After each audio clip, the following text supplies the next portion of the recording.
السلام علیکم ورحمۃ اللہ۔ محترم ہومیوپیتھک ڈاکٹر اینڈ اسٹوڈنٹس، میں ہوں ڈاکٹر حافظ مستنصر۔ آج کا ہمارا لیکچر نمبر 26 ہے۔ اس لیکچر میں انشاءاللہ بات کروں گا مزمن امراض کے حوالہ سے۔ پہلے ہم نے بات کی تھی حاد امراض کے اوپر۔ یہ بتایا تھا کہ حاد امراض کیا ہوتے ہیں، اس کو آپ نے کیسے کور کرنا ہے، ان کی اقسام کتنی ہیں، اور حاد امراض کو کور کرنے کے لیے آپ کے پاس جو سب سے بہترین تھیوری ہے وہ کون سی ہے۔ تو ہم نے ڈاکٹر پرافر وجے کار کی جو تھیوری ہے ان کو پڑھا تھا، اور اس کو لے کر ہم نے اپنے کیس جو ہے وہ کور کرنے کی کوشش کی تھی۔ آج جو مزمن امراض ہیں ان کے لیے میں نے ابھی تک جو کوئی تھیوری ہے وہ پڑھی نہیں ہے۔ بے شمار تھیوری ہیں ویسے، ہر ڈاکٹر کا اپنا اپنا تجربہ ہے۔ کوئی مینٹل سمٹم کو لیتا ہے، کوئی جنرل کو لیتا ہے، کوئی کیا کہتے ہیں کہ اپنا اپنا طریقہ جو ہے استعمال کرتے ہیں۔ لیکن ہم جو طریقہ اپنائیں گے مزمن امراض کو کور کرنے کے حوالہ سے، وہ ریپرٹری کا سہارا لیں گے۔ ریپرٹری کا سہارا لے کے پھر جا کے ہم اپنے جتنے بھی کرونک کیسز ہیں ان کو کور کرنے کی کوشش کریں گے۔ تو سب سے بہترین جو طریقہ میں جو سمجھتا ہوں وہ ہے بھی یہی ہے۔ اس میں سب سے پہلے تو آپ کو کیس جو ہسٹری ہے وہ لینا آنا چاہیے۔ کیس ہسٹری آپ نے کیسے لینی ہے یہ آپ کو پتہ ہونا چاہیے۔ کیس ٹیکنگ جب آپ کی کمپلیٹ ہو جائے گی، کیس ٹیکنگ آپ کی بہترین ہوگی، تو آپ جو ہے اپنے کیس کو مکمل طریقے سے کور کر سکتے ہیں۔ لیکن اگر آپ کا جو کیس لینے کا طریقہ ہے وہ ہی صحیح نہ ہوا تو سمجھ لیں کہ آپ کا جو کیس ہے وہ کور نہیں ہو سکتا۔ کیس ہسٹری صحیح نہیں ہوگی تو آپ کی جو میڈیسن کی سلیکشن ہے وہ صحیح نہیں ہوگی۔ جب میڈیسن کی سلیکشن صحیح نہیں ہوگی تو آپ کا جو پیشنٹ ہے وہ کور نہیں ہو سکتا۔ تو آج ایک فرسٹ کیس ہے ہمارے پاس، جس کو ہم جو ہے اس طرح دیکھیں گے کہ ان کی جو علامات ہیں وہ لیں گے، اور ان علامات کو لینے کے ساتھ ساتھ ہم ان تمام علامات کو اپنی ریپرٹری میں دیکھیں گے کہ کیا یہ جو علامات ہیں یہ ریپرٹری میں ہے یا نہیں۔ دیکھیں، ایک پیشنٹ آتا ہے ہمارے پاس، پیشنٹ ہے فیمیل، ہم نے نوٹ کر لیا۔ اس نے اپنا مسئلہ بتایا کہ مجھے ہیمورائڈ ہے، بواسیر ہے۔ ہم نے پائلز جو ہے لکھ لیا۔ اس نے بولا کہ مجھے جو ہے پین ہوتی ہے، پین لکھ لیا۔ اس نے بولا کہ مجھے آفٹر سٹول جو ہے خارج کرنے کے بعد مجھے پین لگاتار رہتی ہے، میں نے وہ بھی لکھ لیا، آفٹر پین۔ ٹھیک ہے، وہ جو پیشنٹ ہے فیمیل یہ کہتا ہے کہ مجھے لگاتار 1 گھنٹہ 2 گھنٹہ یہاں تک کہ 4 گھنٹہ تک مجھے لگاتار یہ پین ہوتا ہے آفٹر سٹول۔ ہم نے لکھ لیا لگاتار۔ ٹھیک ہے، اچھا ایک چیز اور ہے، یہ کہتا ہے کہ جب میں سٹول کر لیتا ہوں، یعنی پخانہ کرنے کے بعد مجھے تھوڑی سی بلیڈنگ ہوتی ہے، زیادہ نہیں، اتنی ہوتی ہے کہ جتنا شاور کرتے وقت، یعنی کہ پخانے والی جگہ کو دھوتے وقت بندہ ہاتھ لگاتا ہے تو ہاتھ میں تھوڑا سا جو ہے بلڈ لگتا ہے، خون لگتا ہے، کوئی قطرے زیادہ نہیں نکلتے، صرف اتنی بلیڈنگ ہے کہ ہاتھ جو ہے وہ گندا ہوتا ہے۔ ہم نے وہ لکھ لیا۔ لیکن ایک چیز جو سب سے اہم ہے وہ یہ ہے کہ پیشنٹ بہت ہی زیادہ پریشان ہے۔ مسئلہ اتنا ہے نہیں، لیکن اس کی جو بے چینی ہے، پریشانی ہے، وہ بہت زیادہ ہے، ٹینشن بہت زیادہ ہے۔ اچھا، یہ ہم نے سب سے اہم چیز نوٹ کر لی۔ اس کے بعد یہ جو پیشنٹ ہے یہ کہتا ہے کہ میں پخانہ کرتا ہوں 3 دن بعد، 4 دن بعد، یعنی اسے پخانہ کی حاجت ہی نہیں ہوتی، 3 دن تک 4 دن تک حاجت ہی نہیں ہوتی۔ حاجت جب ہوتی ہے تو یہ کہتا ہے کہ بالکل جو سدے ہوتے ہیں وہ نکلتے ہیں، خشک ہوتے ہیں، اور اسے نکالنا بھی مشکل ہوتا ہے، اور جب یہ سدے خارج ہوتے ہیں تب ہی بلیڈنگ ہوتی ہے، ویسے بھی نہیں ہوتی۔ اگر 3 دن جو ہے پخانہ نہیں کیا تو بلیڈنگ نہیں ہے. پخانہ ہوگا اس کے بعد بلیڈنگ ہوگی، ویسے بلیڈنگ نہیں ہوتی، ویسے خون کا اخراج نہیں ہوتا. دیکھیں اب اتنی زیادہ علامات ہوں اور پیشنٹ ایک ہو تو ہمارے پاس کون سا ایسا طریقہ ہے کہ جو طریقہ ہمیں ایک میڈیسن تک لے جائے. کیونکہ ہومیوپیتھی کا جو اصل طریقہ ہے وہ تو یہی ہے کہ اگر آپ کے پاس کوئی پیشنٹ آ جاتا ہے تو اس کی جتنی بھی علامات ہیں آپ تمام علامات کو نوٹ کریں. نوٹ کرنے کے بعد آپ ان تمام علامات کی بیس کے اوپر ایک میڈیسن کی سلیکشن کریں، ایک میڈیسن کو استعمال کروائیں، آپ کا پیشنٹ جو ہے وہ کور ہو جائے گا. دیکھیں اب ہمارے پاس علامات تو آ گئی ہیں، تو اس کا حل کیا ہے؟ حل کے لیے ہم آج رابن مرفی جو ریپرٹری ہے میرے پاس، اس کا سہارا لیں گے. یہ جو ریپرٹری ہے بعض کے پاس لیپ ٹاپ میں ہوگی، کمپیوٹر میں ہوگی، تو اگر ان کے پاس ہے تو وہ بہتر ہے. لیکن میں ابھی سٹارٹ لے رہا ہوں. ہمارے جو اسٹوڈنٹ ہیں شاید ان کے پاس لیپ ٹاپ نہ ہو، کمپیوٹر نہ ہو، تو وہ جو ہے یہ بک لے سکتے ہیں. رابن مرفی جو ریپرٹری ہے یہ لے سکتے ہیں. آپ نے سب سے پہلے جانا ہے پیشنٹ کا جو لوکیشن ہے، لوکیشن یعنی کہ متعلقہ عضو، وہاں پہ جانا ہے. تو یہ جو ریپرٹری ہے اس کے مطابق ہم جائیں گے ریکٹم میں. ریکٹم 2045 جو پیج ہے، صفحہ ہے، وہاں پہ ہم چلیں گے. 2045 ہم یہاں پہ آ گئے ہیں. اب یہ جو ریکٹم ہے یہ آ گیا.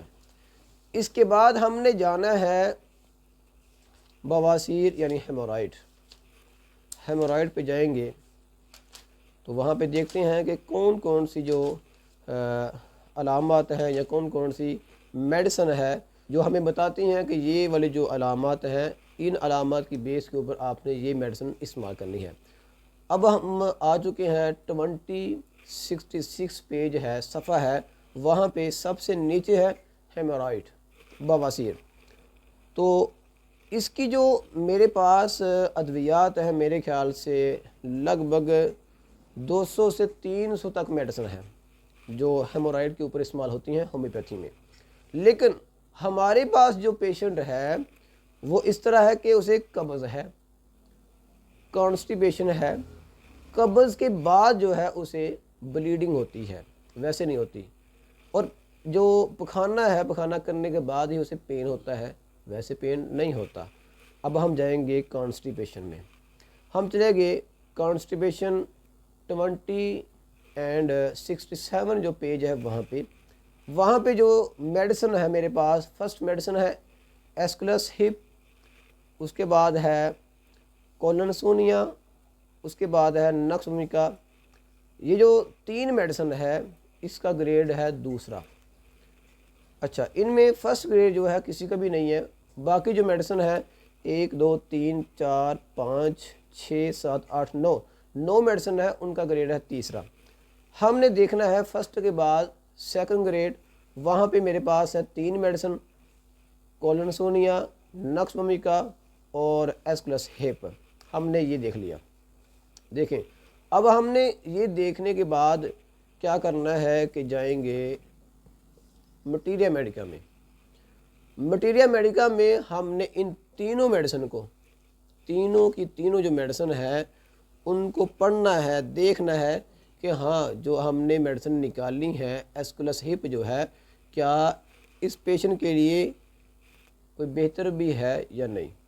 دیکھیں کہتے ہیں کہ یہ جو ایسکلس ہے دوا کا اثر انتڑیوں کے نچلے حصے میں ہوتا ہے، یعنی کہ نیچے والا جو حصہ ہے ریکٹم، ریکٹم سے اوپر جو انتڑیاں ہوتی ہیں بڑی، کولون جسے آپ کہتے ہیں، وہاں پہ اس کا اثر زیادہ ہوتا ہے. ٹھیک ہے. بواسیری نالیوں میں اجتماعی خون پیدا کرتی ہے.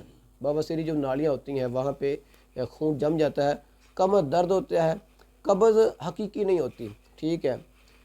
اچھا، درد زیادہ لیکن خون کا اخراج کم. دیکھیں یہ جو بات ہے، یہ جو علامت ہے بہت ہی زبردست ہے. درد جو ہے زیادہ ہے لیکن خون کا اخراج بہت ہی کم ہے. ہم نے پیشنٹ سے بھی پوچھا تھا، بلکہ ہمیں پیشنٹ نے خود ہی بتا دیا تھا کہ میرا جو خون ہے وہ کم پڑتا ہے لیکن درد ہوتا ہے بہت زیادہ، ٹھیک ہے۔ قبض ہوتا ہے، اس کے ساتھ ساتھ گلے کی خرابی ہوتی ہے۔ یہ جو علامت ہے میرے اس پیشنٹ نے مجھے بتائی بھی تھی کہ میرا گلا خراب ہوتا ہے۔ دیکھیں گلے کا تعلق بواسیر کے ساتھ دور تک بھی نہیں ہوتا، لیکن جب ایک علامت دوسری علامت کے ساتھ مل کے آتی ہے اور وہی علامت کسی ایک میڈیسن میں پائی جائے تو سمجھ لیں کہ اس میڈیسن کی جو اہمیت ہوتی ہے وہ بڑھ جاتی ہے۔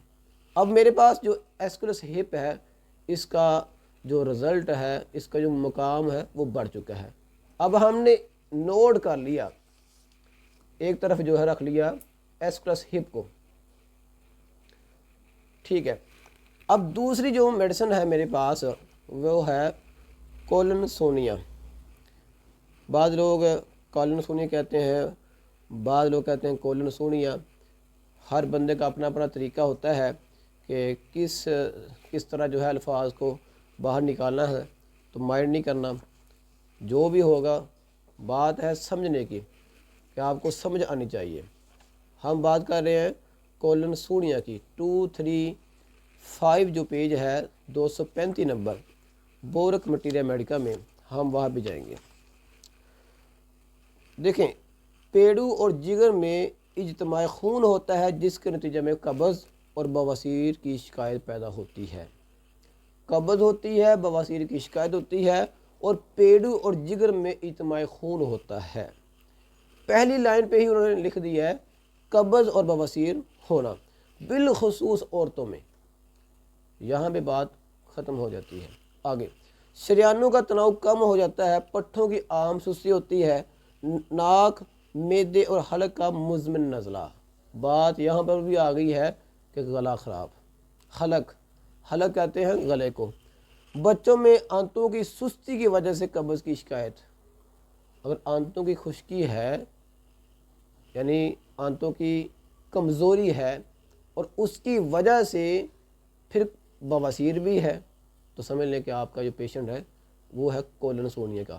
لیکن یہاں پہ ہے بچوں کی بات ہے، میرے خیال سے جو ایک میڈیسن ہے بچوں کے لیے استعمال ہوتی ہے وہی اگر بڑوں میں آپ استعمال کروائیں گے تو بڑوں میں بھی وہ کام کر سکتی ہے۔ آگے ہم دیکھتے ہیں مائع مستقل، یعنی کہ جو پخانے والی جگہ ہوتی ہے ریکٹرم جسے آپ کہتے ہیں، اس کے بارے میں یہاں پہ کیا لکھا ہوا ہے۔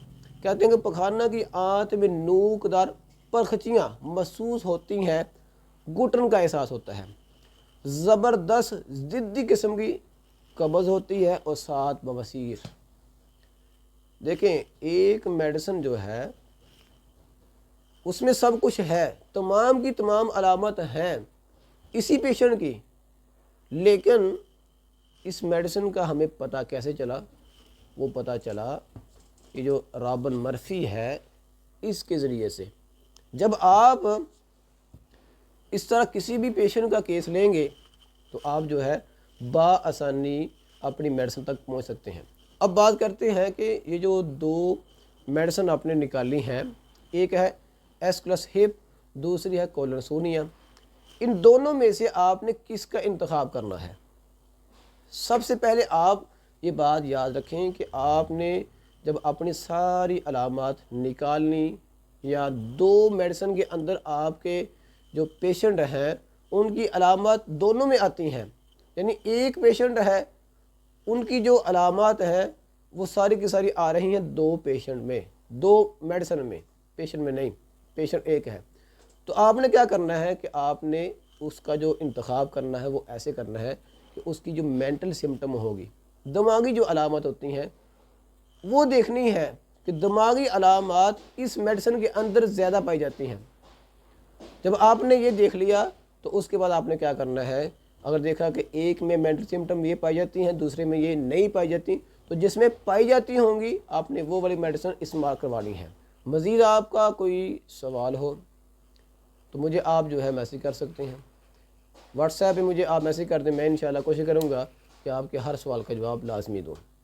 کسی قسم کا آپ کا کوئی کیس ہو تو وہ آپ مجھے شیئر کر سکتے ہیں، لیکن شیئر کرنے کے بعد آپ یہ نہ سمجھیں کہ میں آپ کو فوراً جواب دوں گا، کیونکہ میری مصروفیات بہت زیادہ ہوتی ہیں، تو اس لیے میں آپ سے ریکویسٹ کروں گا کہ کیس شیئر کر دیں شیئر آپ نے کیسے کرنا ہے کہ لوکیشن، سینسیشن اینڈ موڈیلٹیز کو جو ہے آپ نے الگ الگ کرنا ہے، اور پیشنٹ کی جو مین سمٹم ہے وہ آپ نے الگ سے مجھے شیئر کرنی ہے۔